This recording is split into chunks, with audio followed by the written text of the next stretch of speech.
கல்ச்சருங்கிறதே வந்துட்டு இந்த காலத்துல இப்படி இருந்தாங்க, இந்த காலத்துல இப்படி இருந்திருக்காங்கன்னு சொல்றதுக்கான ஒரு புக் ஆஃப் ரெக்கார்ட், அவ்வளவுதான். அதே மாதிரி ஃபாலோ பண்ணணும்னு நினைக்கிறது ஒரு முட்டாள்தனம் என்ன கேட்டா.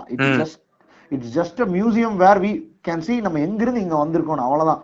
அதுல இருந்து நீ என்ன கத்துக்கிறேங்கிறது லாஜிக்கே இல்ல. மேபி அதுல என்ன ஃபிளா இருந்துச்சு, இப்ப அந்த ஃபிளா இருக்கா இல்லையான்னு வேணா பாத்துக்கலாம் தான் எனக்கு தோணுது.